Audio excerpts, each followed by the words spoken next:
selling quite well, I might add. Yeah, selling quite well. Wow. We have a couple books out from the Walt Disney Archives. The first one is one that we did in conjunction with our exhibition over here. Have y'all seen the Archives exhibition, the costume exhibit? If you have not, go over, get in line, and go through it. It's amazing.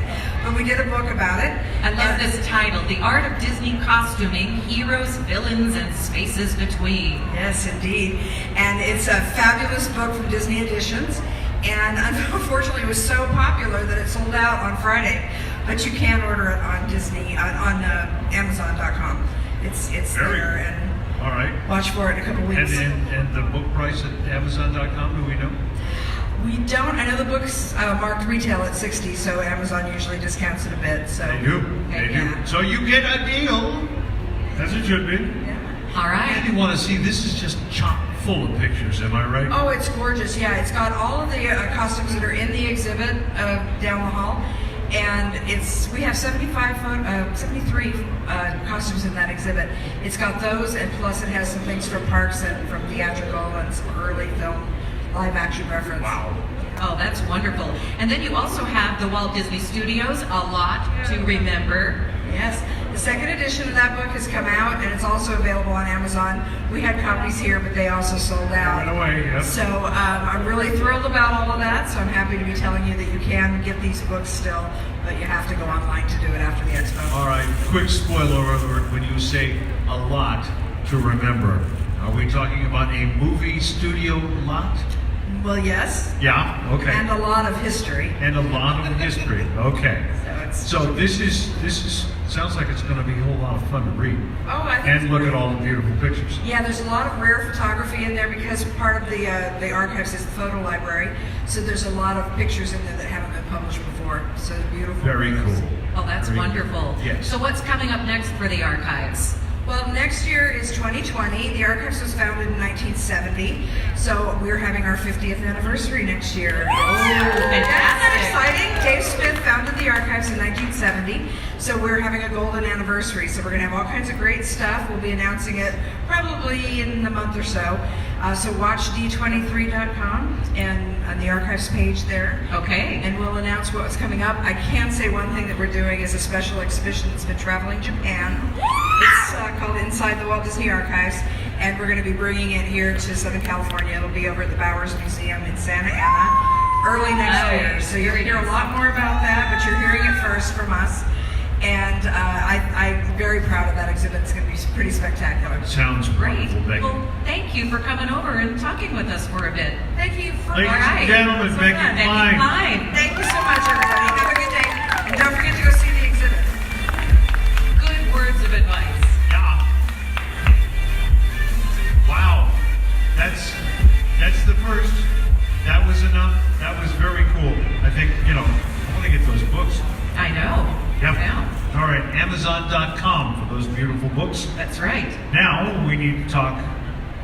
Well, we need to talk about something that's really cool because the Walt Disney Company does so much to try to give back to the community in one form or another. This is something that I didn't even know about until we came to the expo. So we're super excited to invite from Walt Disney Imagineering, Morgan Richardson, who's going to tell us about the Wildlife Initiative. Please welcome Morgan.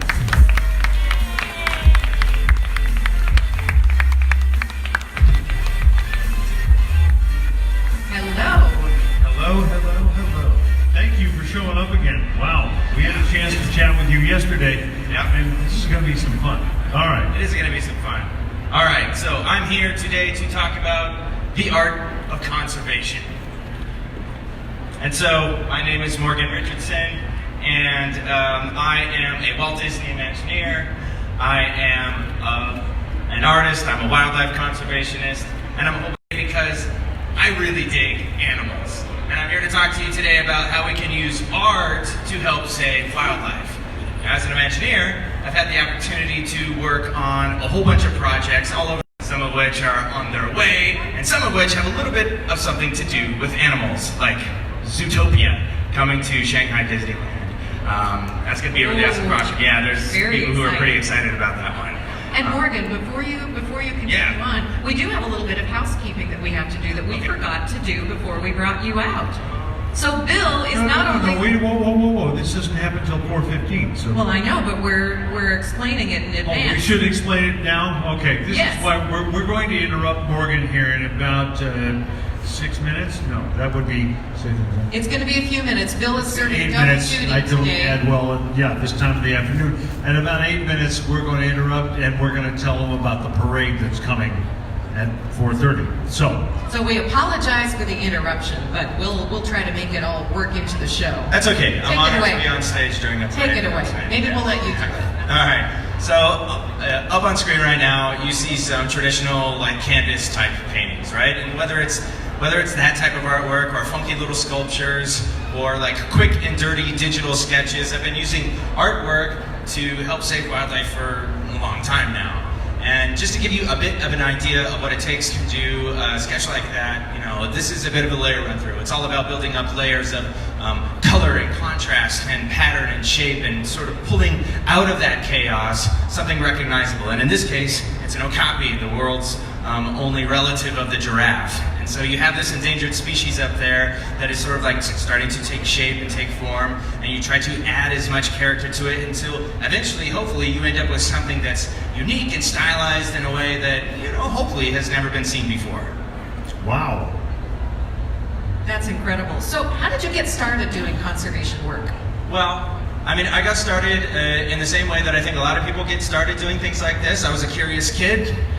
Kids are sort of inherently curious, and as many kids are, I was really stoked about animals. I just really loved animals, and sometimes people lose that over time. I don't know why, but I always held on to it. So eventually I started to do research and then reach out to professional wildlife conservationists, and they would put me in touch with more people and more people and more people. And I eventually ended up building up this network, and I've been doing that for about 10 years, but I'm by no means a professional zoological expert. I'm not an expert in this at all, but what I do have is a inherent interest and a keen knowledge of what it takes in order to spark change for wildlife. Okay, so now we've got awareness. What do we do to help save wildlife? And how can art help save How can art help that? Well, art is a really, really interesting thing because it can accomplish many things.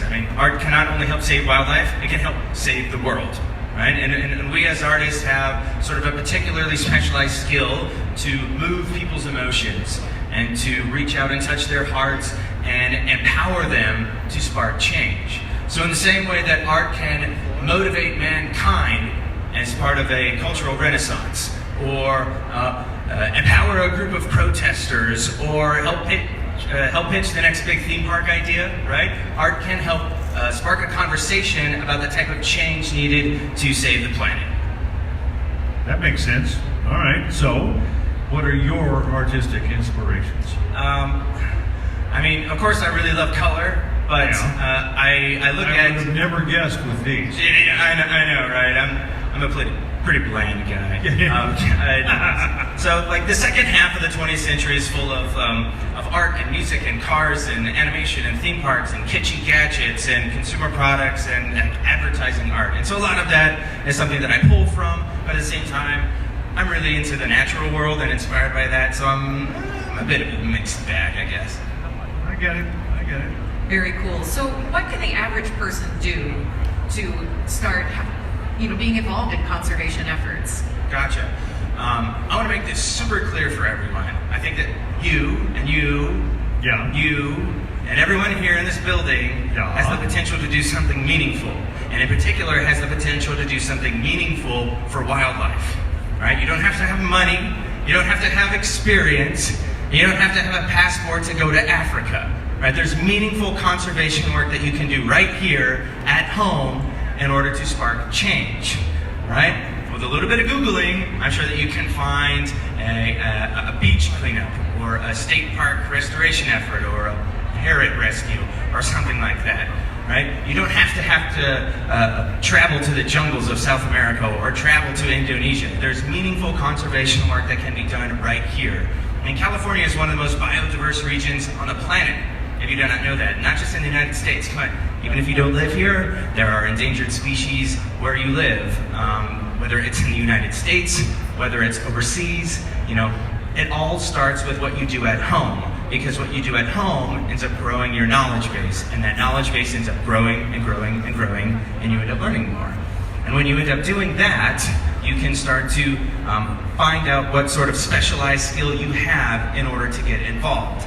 The easiest thing that you can do to get involved, right, is to start really slow, start basic, and reach out to the people who have that subject matter expertise in order to teach you the thing that you need to know in order to take the next step. All right, so are there any particular causes that you are truly dedicated to? Well, I mean, absolutely. I mean, I care about all animals. I love animals. But I want to talk about a few in particular today. First of all is the pangolin, right? This is an incredibly amazing, unique, quirky, charismatic animal. They're the world's only scaled mammal, but they're also the world's most trafficked animal, which means that they are the victim of wildlife trafficking in very serious and dismaying ways. All 8 species of pangolin, there's 4 in Asia and 4 in Africa, are critically endangered of going extinct. And we will lose this animal in our lifetime if we do not do anything to save them. And who wouldn't want to save them? Right? They're awesome. They're like little walking artichokes. They're the coolest animal I have ever seen. They're my favorite animal, without a doubt. And the biggest problem right now with pangolins in this world is traditional Chinese medicine, right? And so this is essentially the belief that their scales have medicinal properties, which is, of course, preposterous. They're made out of keratin, which is the same thing that your hair and your fingernails or rhino horns are made out of. And speaking of rhinos, I want to talk Sumatran rhinos, all right? Disney is doing a lot to save these rhinos. They are the smallest rhino in the world. They're the world's only hairy rhino that's still in existence. And again, they're critically endangered. And there's more people sitting just here in this little area than there are Sumatran rhinos left in the world. There are less than 80 Sumatran rhinos left on the planet. And so if we don't do anything for them, then they're gonna go. We will lose them in our lifetime. So I did this piece a little while ago, and it, along with artwork from my fellow Imagineers Joe Rohde and Joel Torme, 2 incredible, amazing guys and mentors. We sent our artwork out to this event in Indonesia. It was put on partially by Disney Asia, and along with conservation partners like the International Rhino Foundation, and we sold this artwork to benefit Sumatran rhinos. And what's great about that is that we connect with the local community by doing that. And one way that Disney has helped connect us with the local community in terms of conservation is with this ridiculous comic book called Donald Bebek, right? Which is Donald Duck, but in Indonesian. And I had no idea, before I even started doing this, that this is the most widely read publication in all of Indonesia. It's like the sports page. Congratulations. Right? I mean, like, they read it everywhere from, like... That is semi-amazing right there, yeah. The most densely populated areas in Indonesia, all the way to, like, just the edge of the rainforest. They read it everywhere. And with that, we're going to put on pause, and Bill's going to put on his other hat right now. Okay, we're going to do a very quick announce. Everybody just stand clear, we'll be fine, okay? Ladies and gentlemen, boys and girls, you're invited to join us in just 15 minutes for the D23 Expo Street Party, presented by Alamo, which is going to travel right down Mickey Avenue through the heart of D23 Expo. This special street party celebrates the wonderful worlds of Disney with a live band and energetic dancers who join together with some of your favorite Disney pals and celebrity guest marshals for the ultimate D23 Expo experience. The fun begins in just 15 minutes. See you then. What a pro. That was silly. That really was not intentional to steal your thunder. Oh, that's fun. What thunder is there to steal? That was incredible. So I think this is really incredible too, because It really is, yeah. you know, now you start with young kids all the way up through adulthood who are now becoming aware of these issues. So what is the Walt Disney Company doing right now to protect animals? Let me ask you a bit about Donald Bebek. Sure. Let's talk about Donald Bebek real quick. Yeah. We'll go back to that. Yeah, you said this was more popular than American sports pages? That's right. It's more popular than American sports pages. I mean, this is a widely read publication in a part of the world where not everybody has access to the internet, right? So people are sort of reading print publications a lot more over there, especially in the more rural parts of Indonesia. And, you know, this gets traded, you know, from one person to another all the way down until, you know, everyone in the village has read it. Donald Bebeck, of all things, Donald Bebeck, right? And what's so great about this is that you have this Sumatran rhino, this Sumatran tiger character, and you're essentially introducing these animals to the people who have them in their own backyards. They don't, for the most part, know that they exist, all right? And that it's because they're so rare. They're so hard to see, but you're not going to care about something unless you know about it, unless you have a little bit of information. So you give them that information, and then information gets reciprocated back towards the animals as empathy and compassion and motivation to spark change. Like a little project like this that I'm sure almost none of you knew about is actually one of the most effective things that I've ever done for the Walt Disney Company, because it did make a really big difference. That has to be so rewarding. I mean, it's incredibly rewarding. I mean, it's amazing to do things for animals. And I want to let everyone know, because we're reaching the end of the last day of the expo today, that if you do go to Mickey's of Glendale and you see this print on a shirt, that's for sale at Mickey's of Glendale right now. And if you go there and you purchase that shirt, then you are going to be making a donation to the Disney Conservation Fund as part of your purchase there. So they're selling out soon. Really cool. Yeah. Thank you. Yeah. I mean, we worked hard to work out this relationship so that, you know, the people here at the expo can make a difference for wildlife just by going home with something that's pretty awesome. What a way to show your pride and show that, hey, Absolutely. I'm helping make a difference. Yep. Yep, and I'm gonna have a really loud, amazing shirt that'll everybody will. Where did you get that shirt? Exactly. Right? Yeah. Okay. Yeah, it's one of those wacky ones. Very definitely. Wow. Yeah, so tell us now, you know, what else the company is doing to protect animals. Well, for those of you who don't know, many of you probably do, the Disney Conservation Fund was started in 1995. All right, and since then, since it was started, the Disney Conservation Fund has donated more than $75 million towards saving wildlife, protecting the planet, and inspiring people all over the world to take action for wildlife. That's pretty incredible, right?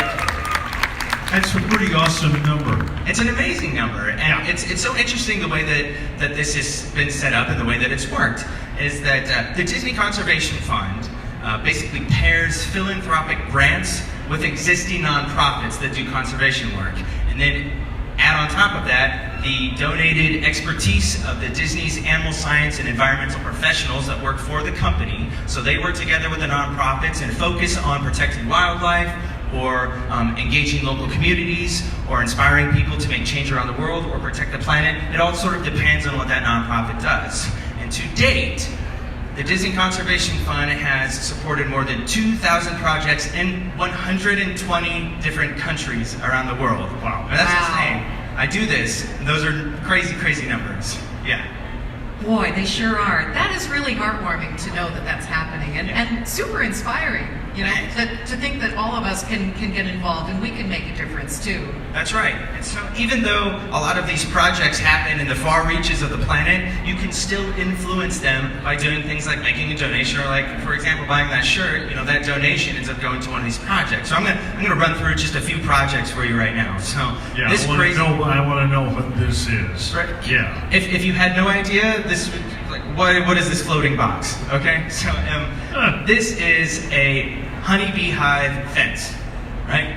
What does that even mean? Okay, so this was a project put on by the Disney Conservation Fund and an organization called Save the Elephants that was meant to improve human-elephant relations in Kenya. So essentially what was happening is these elephants were coming in and they were destroying the crops of all these farmers, and the farmers were retaliating, and it was a big ugly mess. So what happens is we leveraged a natural deterrent for elephants. If you did not know this, fun fact of the day, elephants are afraid of bees. Alright, so bees are a natural deterrent for elephants. So essentially you just build this whole fence made out of beehives, and the elephants stay protected, the farmers stay protected, the crops grow, the bees do their thing, right? And then We all get honey. that's right, exactly. And that's the best part about this, is that you have given these farmers an additional source of income, which is honey. It's a win-win-win-win-win-win-win situation. I never knew I had anything in common with an elephant. You're afraid of bees? I'm afraid of bees. Yeah, I've never been stung. I'm not afraid of bees, but Well, you will be. someday maybe I'll If you ever I'll get, be. no, you know, let's just hope you don't get stung. Hopefully not.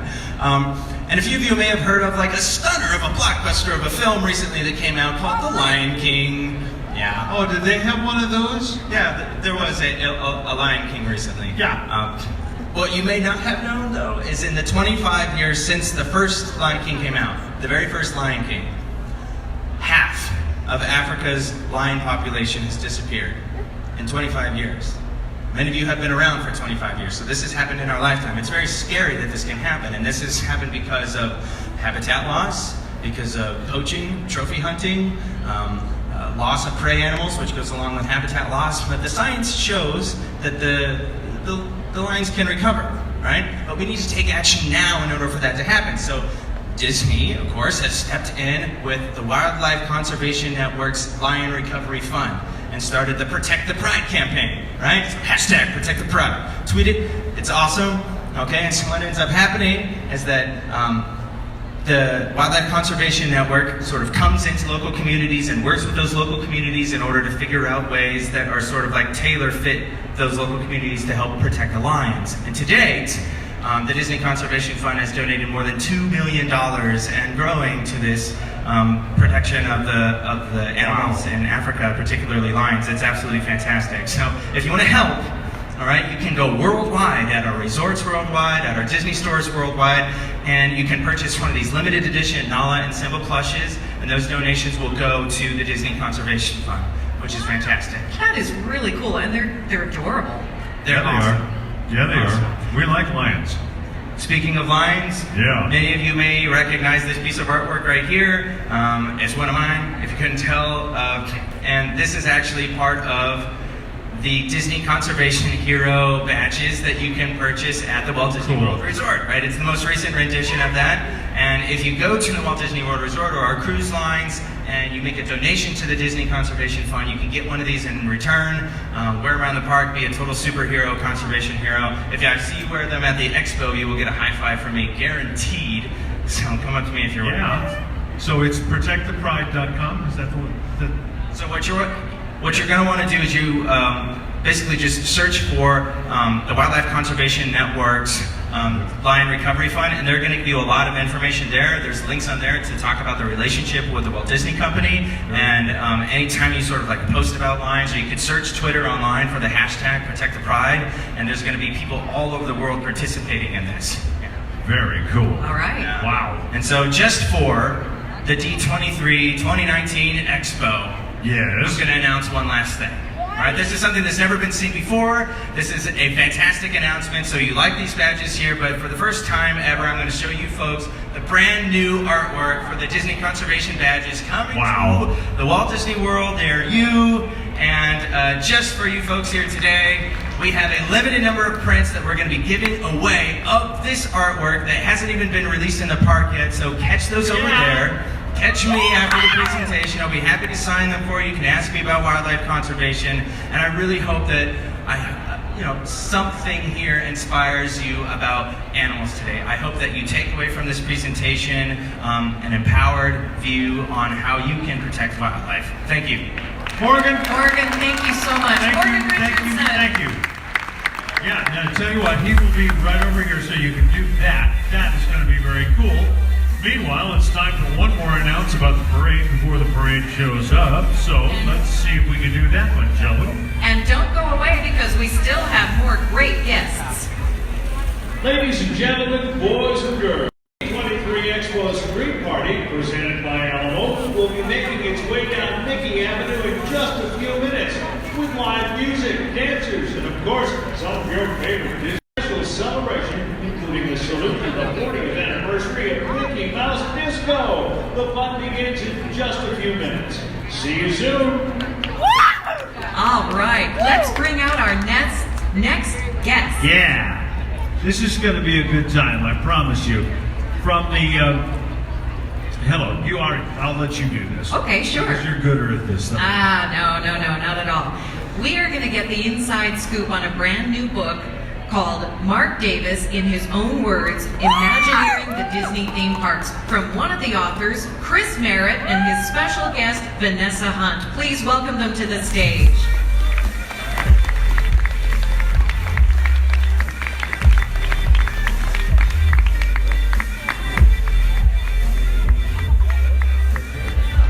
All right, that works. Yeah. Hey, Chris. Hey, Vanessa. Hey, how's it going? This is a very cool thing you're doing. Thank you. Having met Marc many moons ago, it was quite an honor for me, and he is one of those people who manages to even, after his life, direct the flow of what goes on in the Walt Disney Company. Absolutely. Awesome. Yeah. That is awesome. And yes, we are going to be stopping for an announcement during your presentation as well. It's non-stop fun here at This Center is quite. Stage. It is more fun than you can have with your clothes on. There we go. So Chris, you wrote this book with Pete Docter. How did this project come about? Well, it's a long story. Actually, if you want to hand me the clicker, I'll Yes. do that. There we go. Yeah, so Pete and I, let's see, is it up here? There we Look at go. this. Oh, there's the book. Yeah. Wow. So it's a history of Marc Davis and his time at WED, which is what Walt Disney Imagineering used to be called. And the book is a 2-volume set. It's almost 800 pages. It weighs 11 pounds. And it's every project that Marc worked on for Walt Disney Imagineering. So Wow. Pirates of the Caribbean, The Haunted Mansion, The Jungle Cruise, It's a Small World, Enchanted Tiki Room, many, many others. And gosh, we're just so excited to get it out there. So That's really cool. And so this is a good time to introduce Vanessa and what she does and how that came into this entire project. sure, I was just going to say really quick. This is Pete. Pete and I had a relationship. To answer your question before, going back with Marc and Alice, they were really supportive to us when we were both going to CalArts and let us visit them a lot of times. If they were very gracious with their time. And so for us, it was kind of a labor of love to get like all that artwork out. That's his call. That's the official parade is about to start call here. So, So we're we'll gonna stop. pause for We're a gonna pause. second. Are we ready to go? All right, I will stand by. We will talk to our guests a minute more. Nothing like juggling. So we met with Marc and Alice many times as we were growing up, and then when I was on assignment working on Shanghai Disneyland, I would talk with Alice Davis via Skype and had this idea for a big coffee table book celebrating Marc's artwork and his life in Imagineering. Pete Docter got involved, and so when I got back from China, we went and visited Alice, as you can see here, and went through everything in the house. Yes. Hi. Ladies and gentlemen, boys and girls, thank you for joining us for the D23 Expo Street Party presented by Alamo. It's time now, and we're going for it. Please give a special D23 Expo welcome to our Grand Marshals, Tony Baxter, Disney legend Floyd Norman, Disney radio artist, Disney's Zombies, an American Housewife, Meg Donnelly, and from Lion King's young Simba, J.D. McCrary. He's also a Hollywood Records recording artist. Give him a big hand, will you?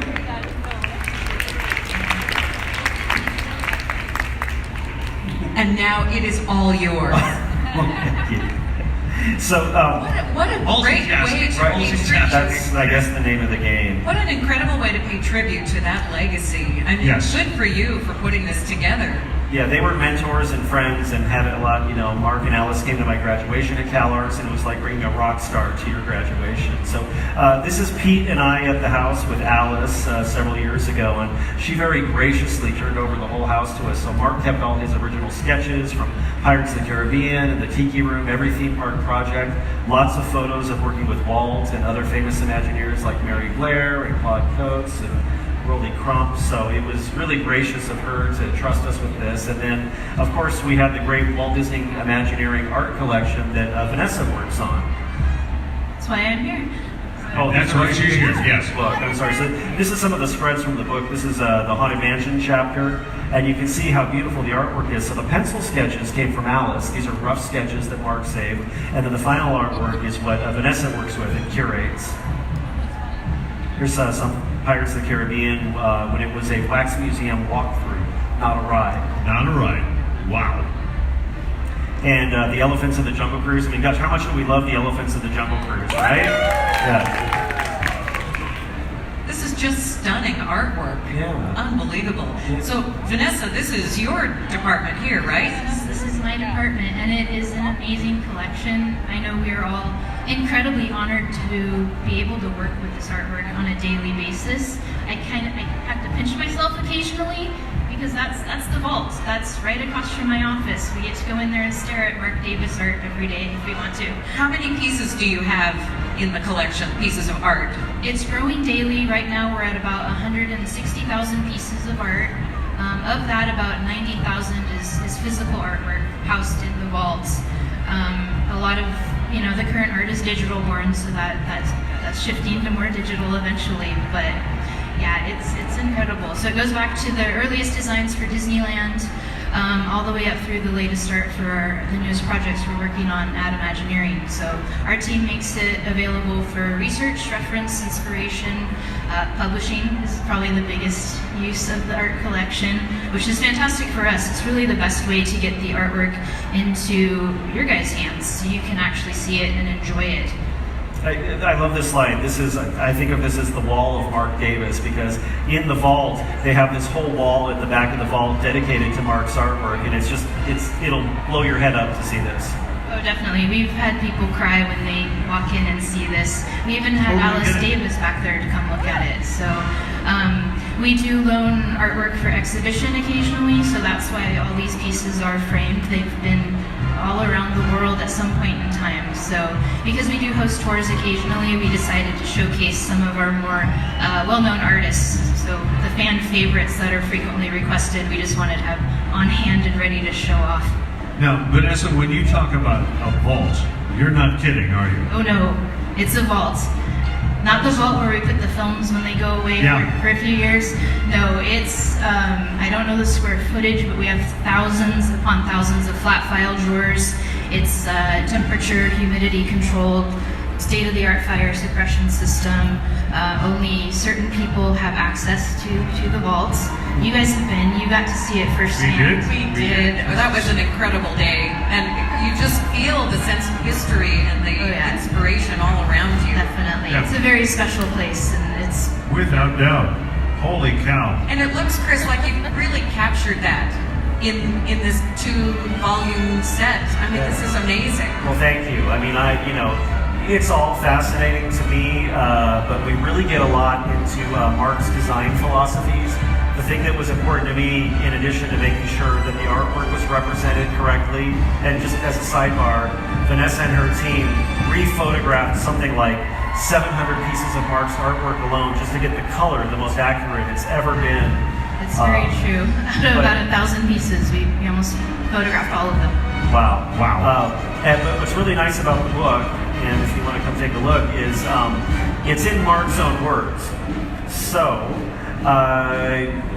we went through the process of transcribing every interview with Marc we could ever find. I did a bunch with him as a student in the 90s.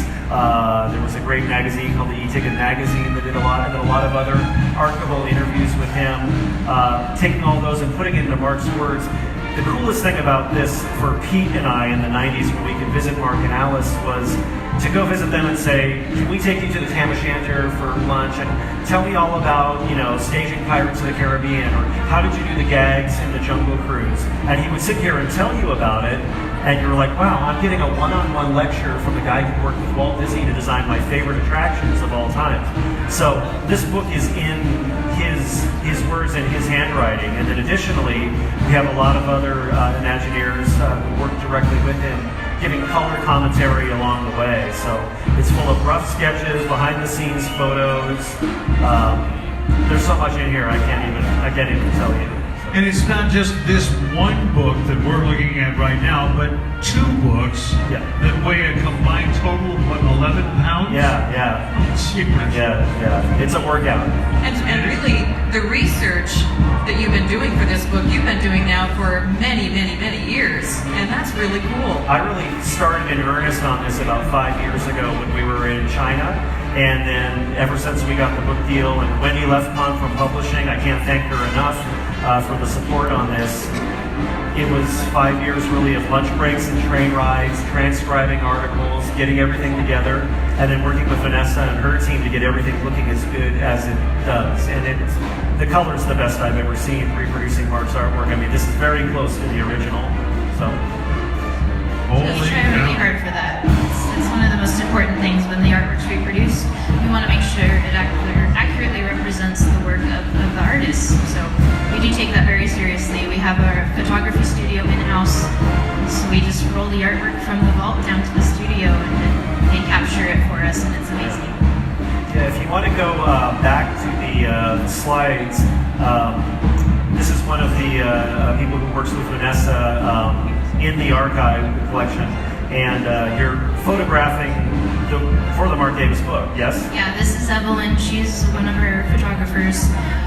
She shot almost all of the 700 pieces of Marc art for the book, so we owe her a big thanks for this as well. This is no small project. No, it took our entire team. Luckily, we have a handful of interns right now because our staff is only 4. So 4 people for over 160,000 pieces of artwork. We were out of commission for a few months. Wow. Now, out of curiosity, has this all been done digitally? Yes. So you have all of this in perpetuity, and it's not going to get correct. some film destruction. No, we use a 100 megapixel phase 1 digital camera, so we get super high resolution, super color accurate digital files of all the artwork. And we're actually working on a project now to redigitize the entire collection. So maybe 20 years from now we might be done with that. Oh, that's incredible. Ooh, what are we looking at here? Our team also co-manages the models and sculpture collection at Imagineering. So for the book, we had some sculpture throughout the book to show the process, and we needed new pictures, pretty new pictures. So we had some fun with this. This is for Western River Expedition. We had the original maquettes from the model and realized that we had all the cactus that match up with Marc's artwork. So we decided to just have a fun day with the photo shoot and recreate the artwork in dimensional form. What a great job you have. We thought we had pretty fun. We thought we had the cool job. No. That's my coworker, Mike Jesko. He's our principal art archivist, the world's tallest art archivist. He's been working with the collection for almost 35 years. So. Wow, that's impressive. So let's talk just a bit more about the book, if we could. Sure. So, because all of this, what I'm seeing here, is absolutely amazing. Yeah. Tell us where we can get the book, first of all.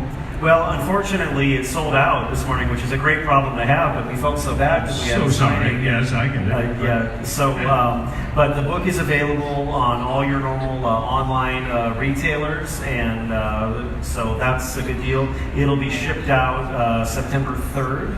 Okay. And again, warning, it weighs 11 pounds, so it's quite heavy. It's quite a workout, but and it's. I pity the poor UPS guy that gets a whole bunch of the Disney fans in the same block. Right. Holy cow! Yeah, that's going to be a lot of fun. Right. Boy. So and then you order it from Amazon or whomever, and it all works. That's wonderful. Yeah, and I'm really hoping, and Pete and I talked about this, is clearly we want this book to be there for Disney fans and historians, but we also really want it to be a primer for theme park designers. because it's filled with Marc's words and his design theories and stories about how he came to figure out, and Walt Disney came to figure out, some of the bedrock foundations that we use in theme park design at Walt Disney Imagineering today. I know for me, I just got done working on the Frozen e-ticket for Tokyo Disney Sea, and there were a lot of characters to stage in that, and the first thing I would do was think about Marc Davis. How would he approach this? How would he stage this? So a lot of the secrets, I mean, I still get asked all the time, how do you guys do this? Like, what's your process? How do you design a theme park attraction? A lot of that is in these books, so. That's even better. So you have an educational resource to boot. I hope so. Yeah, I think so. All right, that's wonderful. Yeah. So, what's in the future? What's in the future? I have a book. All right, you got a great best-selling book. Now, what are you going to do? Volume 3 and 4. Yeah, we'll see. I've got an idea, but I shouldn't say what it is yet because we're still waiting to see if publishing is going to go for it or not. But yeah, no, I'm a big theme park nerd in addition to it being my job. And so for me, nothing is more interesting than to really go down the rabbit hole and try and figure out what were these people thinking when they designed this? How did they approach it? Why did they make the decisions that they did? That's endlessly fascinating to me, and it impacts my job day to day. So that's incredible. Wow. Very cool. So how many pages is all of this? 760. Close to 800. Yes, it's close to 800. Yeah. Wow. Yeah. And I mean, for those of you who are Haunted Mansion fans, I don't know, I guess our camera guy is not here anymore, but there's a bunch of Haunted Mansion unseen artwork. So, for the 50th. Oh, wow. Yeah. That's great. We're looking forward to that, Yeah. including another version of My Way Out. I don't know if you can all see this or not. Lost our camera guy, but like this is the progression of the girl on the tightrope with the parasol. And what was great was when we were in, Alice turned over the house to us, and we found Marc's pencil rough sketches for the parasol girl, and you can see he's coming up with ideas here and figuring it out as he goes, and then he takes it into a pencil line, and then he takes it into a stretching portrait. And I mean, that's it's iconic. I mean, the stretching portrait gags in the Haunted Mansion are truly pop They culture are amazing. iconic. Yes, Oh, absolutely. They really and to are. get to see that process is really incredible because, we just take it for granted sometimes that these things just exist because they have always existed for us as guests and fans. But to think about how somebody got from a blank page to something that is so iconic is really cool to see. And I think really inspiring. Who all here would love to be an artist? Who has hopes to be an artist? Or who is an artist? I see lots of hands, yeah. We like it. This is a great resource. And for anybody really who creates anything at all, because Imagineering does so much in terms of building and making, and it's more than art, which I always love the title Imagineer because of that. It's so many facets of design, and we're truly a collaborative arm of the company. It's not like one person doing everything. We count on so many different people to make our attractions come to life, and that can be challenging sometimes, but it's ultimately an amazing process when you see all these people coming together to make things like Galaxy's Edge that just opened. It's an incredibly immersive environment. So yeah, I'm proud to be part of it. We get it. Congratulations on the book, and thank you for being with us. Everybody, Vanessa, big thank applause you. for Chris Merritt and Vanessa Hunt. And while they run away, we're going to tell you very quickly how you can get a medal for doing what you've been doing all the time that you've been here. Make sure that you run over to the Run Disney booth, or you go to rundisney.com and you can get your very own It's a Black Panther inspired Black Panther, medal. yes, medal. So that's Run Disney. We thank you very much. I will be hanging around to do a couple or three voicemails over here. And on top of that, we are going to be back with a wrap-up show in just an hour and a half or so. So thank you very much for joining us. We'll see you soon.